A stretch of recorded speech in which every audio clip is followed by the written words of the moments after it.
Un beau bonjour à toi, Sneak Techno. J'espère que tu vas bien. Mon nom c'est Benoît Vincent. Aujourd'hui, on va parler d'une critique de jeu, dans le fond, Lego Marvel Collection. Jeu qui est sorti le 12 mars 2019, distribué par Warner Brothers Interactive Entertainment, développé par TT Games, disponible sur la console PS4 et Xbox One, prix variable de 59,99 à 69,99. Sachez qu'à l'intérieur de cette collection-là, on a les 38 DLC, contenu téléchargeable. Et j'embarque tout de suite dans le vif du sujet, parce que tant qu'à moi, je crois que la majeure partie des gens connaissent les jeux Lego, ou du moins les thèmes qui se cachent en arrière de ça. Le premier jeu Lego, dans le fond, est sorti le 26 janvier 2016. Ça faisait déjà un petit bout de temps que la franchise des jeux Lego était établie, mais c'est là qu'on a vraiment eu l'opportunité d'avoir nos premiers Marvel Heroes à l'écran en format petit bonhomme Lego. Pour moi, ça a été un franc succès. Je me suis avoir acheté le jeu quand il était sur Xbox 360. J'ai aussi possédé le jeu sur PSP, Portable PlayStation. J'ai même été jusqu'à acheter le jeu sur iOS pour avoir la version mobile. Alors, c'est vraiment une série de jeux qui était at large, qui était répandue partout. Est-ce que le jeu est différent? Non, c'est exactement le même. C'est exactement Marvel Super Heroes 1, 2 et Avengers, dans le fond, qui met en place là, le Age of Ultron. J'ai vraiment beaucoup de plaisir avec cette série de jeux-là.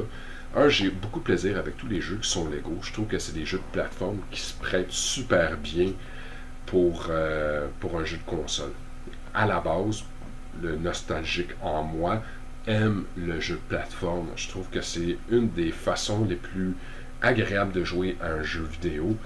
Pas que j'ai des problèmes avec des jeux d'aventure, des role-playing games ou bien des first shooters. C'est juste que un jeu de plateforme, c'est un jeu de plateforme. C'est facile, c'est intuitif, on sait exactement ce qu'on a à faire puis où est-ce qu'on va. Ça prend pas des remue-ménages. C'est des jeux qui peuvent être joués à partir de l'âge de 6-9 ans. On peut jouer tout simplement passer à travers les tableaux, ou bien une personne comme moi qui est un peu plus acharnée sur les objectifs puis les accomplissements peut aussi retrouver chaussures à son pied parce qu'il y a énormément à découvrir à l'intérieur de ces jeux-là.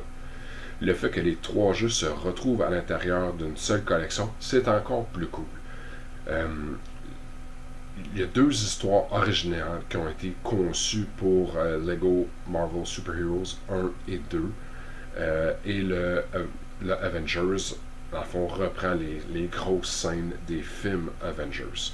Mais c'est des histoires, le Heroes 1 et 2, qui sont vraiment cool, qui sont super le fun, qui est vraiment des histoires typiques de comic book. Alors, si c'est quelque chose qui vous intéresse, vous allez vraiment super gros apprécier parce que tout y est, que ce soit le côté loufoque, que ce soit les côtés comiques, drôles qu'on peut retrouver à l'intérieur d'une bande dessinée. C'est vraiment super agréable parce que petit et grand, vous allez retrouver là, l'humour en plein milieu de ce jeu-là. Le nostalgique en moi trouve ça un petit peu dommage parce que les jeux originaux de Lego, on avait le droit à des espèces de petites puppets dans le fond qui étaient animées mais qui ne parlaient pas. Si je me trompe pas, je ne mettrai pas ma main au feu, mais c'est avec Lego Marvel qu'a commencé vraiment à avoir des dialogues pour les petits personnages. Parce qu'avant ça, je me souviens pas. Je crois vraiment que c'est avec Lego Marvel que ça avait commencé. Le fun, captivant, addictive à la limite. Il y a des beaux défis qui se cachent à l'intérieur de ces jeux-là. Puis honnêtement, je trouve que pour peut-être une génération de gens qui n'ont pas connu ces jeux-là, peut-être des jeunes enfants vont vraiment triper. Tous les personnages sont là, autant les plus communs comme Thor, Hawkeye, Nick Fury, Spider-Man sont là, mais je trouve que ces jeux-là nous offrent une fenêtre aussi à l'intérieur de personnages qui sont vraiment moins populaires comme Cloak and Dagger, pour en nommer que deux. Que ce soit Stan Lee lui-même qui fait des apparitions à l'intérieur de ces jeux-là. On a vraiment le droit à des personnages qui pourraient nous amener à dire hein, c'est qui ça, ce Beyonder-là, ça sort d'où? Puis là, qu'on doit aller sur Internet pour aller faire des petites recherches par rapport à ces personnages-là, parce que c'est vraiment des caractères, des personnages qui sont presque inconnus, sauf si tu es un addict des bandes dessinées, puis que tu as déjà connu ces personnages-là. Alors, je trouve que pour le prix, ça vaut vraiment la peine.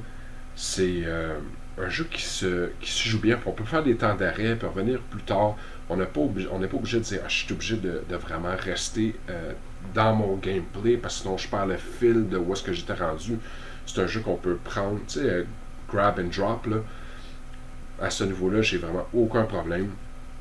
Mes propres enfants ont joué à multiples reprises. Ils n'ont jamais eu de difficulté vraiment à s'intégrer au jeu. Puis moi, j'ai passé des heures, je me souviens, à essayer d'aller chercher tous les petits satellites qui étaient disponibles. Alors, je vous recommande fortement le jeu.